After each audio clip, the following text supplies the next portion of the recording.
ನಮಸ್ಕಾರ ಸ್ನೇಹಿತರೆ, media hunter YouTube ಚಾನಲ್ಗೆ ಸ್ವಾಗತ.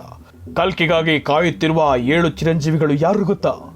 ಯಾರಲ್ಲಿ ಮತ್ತೆ ಹನುಮಂತ ಶ್ರೀರಾಮನನ್ನು ನೋಡುವಲ್ಲಿ ಕಾತುರದಿಂದ ಇದ್ದಾರೆ ಗೊತ್ತಾ?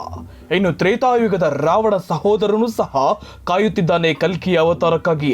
ಯಾರವನ್ನು? ಇನ್ನು ದ್ವಾಪರ ಯುಗದ ಮತ್ತೊಬ್ಬ ವೀರನೂ ಸಹ ಕಾಯುತ್ತಿದ್ದಾನೆ ಕಲ್ಕಿಯ ಅವತಾರವನ್ನು ನೋಡಲೆಂದೇ. ಇನ್ನು ಮತ್ತಷ್ಟು ವಿಷಯವನ್ನು ತಿಳಿದುಕೊಳ್ಳೋಣ ಸ್ನೇಹಿತರೆ. ಅದಕ್ಕೂ ಮುನ್ನ ಈ ವಿಡಿಯೋದ ಮಾಹಿತಿ ಇಷ್ಟವಾಗಿದ್ದರೆ ಲೈಕ್ ಮಾಡೋದನ್ನು ಮರಿಬೇಡಿ. ನೀವಿನ್ನೂ ನಮ್ಮ ಚಾನಲ್ನ ಸಬ್ಸ್ಕ್ರೈಬ್ ಆಗಿಲ್ಲ ಅಂದರೆ ಈ ಕೂಡಲೇ ಸಬ್ಸ್ಕ್ರೈಬ್ ಮಾಡ್ಕೊಳ್ಳಿ. ಪಕ್ಕದಲ್ಲಿ ಬರುವ ಬೆಲ್ ಚಿಹ್ನೆ ಒತ್ತೋದನ್ನು ಮರಿಬೇಡಿ.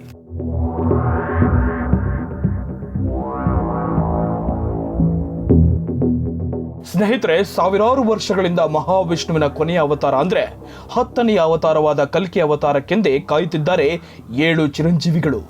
ಶಾಸ್ತ್ರಗಳಲ್ಲಿ ಹೇಳಿದ ಹಾಗೆ 7 ದಿವ್ಯ ಪುರುಷರಿಗೆ ಚಿರಂಜೀವಿಯ ವರದಾನವಾಗಿದೆ. ತ್ರೇತಾಯುಗದಿಂದ ಕಲಿಯುಗದ ಅಂತ್ಯದವರೆಗೂ ಇವರೆಲ್ಲರೂ ಕೂಡ ಬದುಕಿರ್ತಾರೆ. ಅವರೆಲ್ಲರೂ ಈಗಲೂ ಸಹ ಬದುಕಿದ್ದಾರೆ. ಇವರು ಅಷ್ಟಸಿದ್ಧಿಗಳು ಮತ್ತು ದಿವ್ಯಾಸ್ತ್ರಗಳನ್ನ ವಿದ್ಯೆಗಳನ್ನ ಕಲಿತವರು. ಇನ್ನು ಕೆಲವರು ಮುಕ್ತಿ ಮತ್ತು ಮೋಕ್ಷಕ್ಕಾಗಿ ಕಾಯುತ್ತಿದ್ದಾರೆ, ಇನ್ನೂ ಕೂಡ ಬದುಕಿದ್ದಾರೆ. ಇನ್ನು ಸ್ನೇಹಿತರೆ, ಈ ಚಿರಂಜೀವಿಗಳಲ್ಲಿ ಮೊದಲನೆಯವರು. ಇವರು ಮಹಾ ಅಸಂಖ್ಯ ಭಕ್ತರನ್ನ ಹೊಂದಿದವರು. ಇಂದಿಗೂ ಸಹ ಕೋಟ್ಯಾನುಕೋಟಿ ಭಕ್ತರು ಇವರನ್ನ ತಮ್ಮ ಜೀವವೆಂದೇ ನಂಬಿದ್ದಾರೆ. ಅವರೇ ಶ್ರೀರಾಮನ ಭಕ್ತ, ಚಿರಂಜೀವಿ, ವಾಯುಪುತ್ರ ಎಂದೇ ಕರೆಯುವ ಹನುಮಂತ. ಹೌದು, ಹನುಮಂತ ಶ್ರೀರಾಮನ ಅಪ್ಪಟ ಭಕ್ತ. ಈ ಭೂಮಿಯಲ್ಲಿ ಶ್ರೀರಾಮ ನಾಮ ಸ್ಮರಣೆಯನ್ನು ಬಿಟ್ರೆ ಜನರು ಹನುಮಂತ ಸ್ಮರಣೆನೇ ಹೆಚ್ಚಾಗಿ ಮಾಡ್ತಾರೆ. ರಾಮಾಯಣ ಕಾಲದಲ್ಲೂ ಹನುಮಂತ ಇದ್ದರು, ಹಾಗೆ ಮಹಾಭಾರತದ ಕಾಲದಲ್ಲೂ ಇದ್ದರು ಅನ್ನೋದು ನಮಗೆ ತಿಳಿದಿರುವ ಸಂಗತಿ. ಹಾಗೆ ಸ್ನೇಹಿತರೆ, ಹನುಮಂತ ಕಲಿಯುಗದ ಕೊನೆಯವರೆಗೂ ಇದ್ದು ಶ್ರೀರಾಮನ ಧರ್ಮವನ್ನ ಕಾಪಾಡುತ್ತಾರೆ. ಶ್ರೀರಾಮನ ಕಥೆಯನ್ನ ಸಾರಿ ಸಾರಿ ಹೇಳಲೆಂದೇ ಇದ್ದಾರೆ. ಅಷ್ಟೇ ಅಲ್ಲ, ಈಗಲೂ ಸಹ ಎಲ್ಲೋ ಒಂದು ಕಡೆ ಶ್ರೀರಾಮನ ಜಪವನ್ನ ಮಾಡುತ್ತಿದ್ದಾರೆ ಹನುಮಂತ. ಇನ್ನು ಕಲಿಯುಗದಲ್ಲಿ ಕಲ್ಕಿ ಹುಟ್ಟಿದ ಮೇಲೆ ಹನುಮಂತ ಕಲ್ಕಿಯನ್ನ ಶ್ರೀರಾಮನ ಅವತಾರದಲ್ಲಿ ನೋಡಿ ಮತ್ತೆ ಶಿವನಲ್ಲಿ ಲೀನನಾಗ್ತಾರೆ. ಹಾಗೆ ನೀವು ಹನುಮಂತನ ಭಕ್ತನಾಗಿದ್ದರೆ ಸ್ನೇಹಿತರೆ, ಮರೆಯದೆ ಈ ವಿಡಿಯೋನ ಲೈಕ್ ಮಾಡಿ, ಶ್ರೀರಾಮ್ ಎಂದು ಕಮೆಂಟ್ ಮಾಡೋದನ್ನು ಮರಿಬೇಡಿ.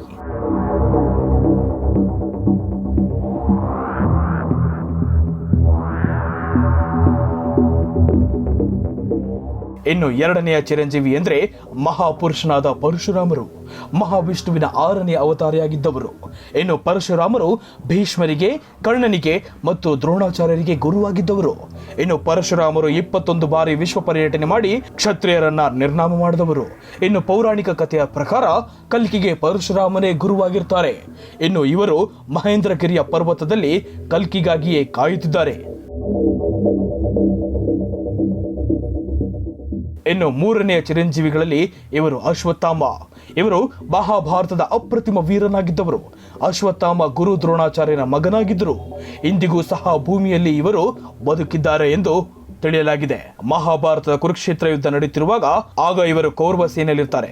ಆಗ ಅಶ್ವತ್ಥಾಮ ಅಭಿಮನ್ಯುವಿನ ಹೆಂಡತಿ ಅಂದ್ರೆ ಉತ್ತರೆಗೆ ಬ್ರಹ್ಮಾಸ್ತ್ರವನ್ನು ಬಿಟ್ಟ ಕಾರಣ ಶ್ರೀಕೃಷ್ಣ ಅಶ್ವತ್ಥಾಮನಿಗೆ ಹಣೆಯಲ್ಲಿದ್ದ ಮಣಿಯನ್ನು ಕಿತ್ತು ಅವರಿಗೆ ಕಲಿಯುಗದ ಅಂತ್ಯದವರೆಗೂ ಬದುಕು ಎಂದು ಶಾಪವನ್ನು ನೀಡುತ್ತಾರೆ.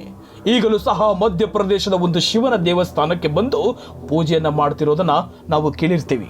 ಹಾಗೆ ಕಲ್ಕಿ ಅವತಾರಕ್ಕಾಗಿ ಇವರು ಮೋಕ್ಷಕ್ಕಾಗಿ ಕಾಯ್ತಿದ್ದಾರೆ ಅಶ್ವತ್ಥಾಮ.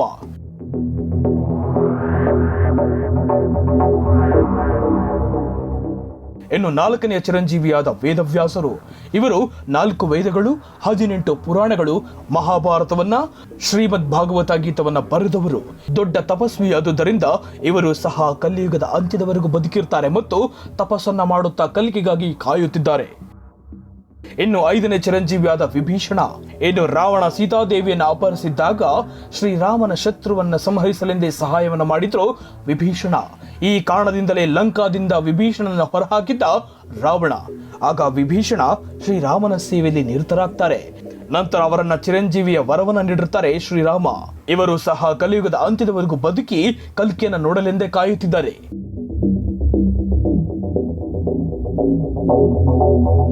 ಇನ್ನು 6ನೇ ಚಿರಂಜೀವಿಯಾದ ರಾಜಬಲಿ ಚಕ್ರವರ್ತಿ. ಇವರು ಭಕ್ತ ಪ್ರಹ್ಲಾದ ವಂಶದವರಾಗಿರ್ತಾರೆ. ಇವರು ಬಹಳಾನೇ ದುರಾಂಕಾರಿಯಾಗಿರ್ತಾರೆ. ಇವರ ಅಹಂಕಾರವನ್ನ ಅಡಗಿಸಲೆಂದೇ ಮಹಾವಿಷ್ಣು ವಾಮನ ಅವತಾರವನ್ನ ಎತ್ತಿರ್ತಾರೆ. ಇವರ ವಿರಾಟ ರೂಪವನ್ನ ತಾಳಿದ ಬಳಿಕ ಚಕ್ರವರ್ತಿಯ ತಲೆ ಮೇಲೆ ಕಾಲನ್ನ ಇಟ್ಟು ವಾಮನ ಅವತಾರಿಯಾದ ಮಹಾವಿಷ್ಣು ಈ ರಾಜನನ್ನ ಪಾತಾಳ ಲೋಕಕ್ಕೆ ತುಳಿತಾರೆ. ಆಗಿನಿಂದ ಈಗಿನವರೆಗೂ ಸಹ ಆ ರಾಜ ಪಾತಾಳ ಲೋಕದಲ್ಲಿ ಬದುಕಿದ್ದಾನೆ. ಮಹಾವಿಷ್ಣುವಿನ 10ನೇ ಅವತಾರಿಯಾದ ಕಲ್ಕಿಯ ಅವತಾರವನ್ನು ನೋಡಿಯೇ ಮೋಕ್ಷಕ್ಕಾಗಿ ಕಾಯ್ತಿರ್ತಾನೆ ಈ ರಾಜ.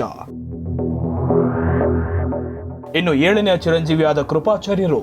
ಇನ್ನು ಗ್ರಂಥಗಳಲ್ಲಿ ಹೇಳಿದ ಪ್ರಕಾರ ದ್ವಾಪರಯುಗದ ಅಶ್ವತ್ಥಾಮನ ಮಾವನಾಗಿ ಮತ್ತು ಪಾಂಡವರು ಕೌರವರ ಚಿಕ್ಕ ವಯಸ್ಸಿನಲ್ಲಿದ್ದಾಗಲಿಂದಲೂ ಸಹ ಇವರು ಗುರುವಾಗಿರ್ತಾರೆ. ಇನ್ನು ಮಹಾಭಾರತ ಯುದ್ಧದ ನಂತರ ಅರ್ಜುನನ ಮೊಮ್ಮಗನಾದ ಪರೀಕ್ಷಿತ್ಗೆ ಗುರುವಾಗಿರ್ತಾರೆ. ಈ ಮಹಾವೀರನಾದ ಕೃಪಾಚಾರ್ಯರು ಕುರುಕ್ಷೇತ್ರ ಯುದ್ಧದಲ್ಲಿ 60,000ಕ್ಕೂ ಹೆಚ್ಚು ಸೈನಿಕರನ್ನ ಇವರೊಬ್ಬರೇ ಸಂಹರಿಸಿರ್ತಾರೆ. ಅದಕ್ಕಾಗಿ ಇವರನ್ನ ಮಹಾರಥಿ ಎಂದು ಕೂಡ ಕರೀತಾರೆ. ಇವರನ್ನ ಮಹಾಪರಶಿವನಾದ ಕಾರ್ತಿಕೇಯನಿಗೆ ಹೋಲಿಸ್ತಾರೆ. ಈ ಕಾರ್ತಿಕೇಯು ಸಹ ರಾಕ್ಷಸರನ್ನ ಕೊಲ್ಲೋದಲ್ಲಿ ಮಹಾವೀರನಾಗಿರ್ತಾರೆ. ಆದ್ದರಿಂದಲೇ ಶ್ರೀಕೃಷ್ಣ ಇವರಿಗೂ ಸಹ ಚಿರಂಜೀವ ವರವನ್ನ ನೀಡಿರ್ತಾರೆ. ಇವರು ಸಹ ಕಲಿಯುಗದ ಅಂತ್ಯದವರೆಗೂ ಬದುಕಿ ಕಲ್ಕಿಯ ಅವತಾರಕ್ಕಾಗಿ ಕಾಯ್ತಿದ್ದಾರೆ. ಸ್ನೇಹಿತರೆ, ಈ ವಿಡಿಯೋದ ಮಾಹಿತಿ ಇಷ್ಟವಾಗಿದ್ದರೆ ಲೈಕ್ ಮಾಡೋದನ್ನು ಮರಿಬೇಡಿ. ನಿಮ್ಮ ಅನಿಸಿಕೆಯನ್ನು ತಿಳಿಸೋದನ್ನು ಕೂಡ ಮರಿಬೇಡಿ. ಧನ್ಯವಾದ.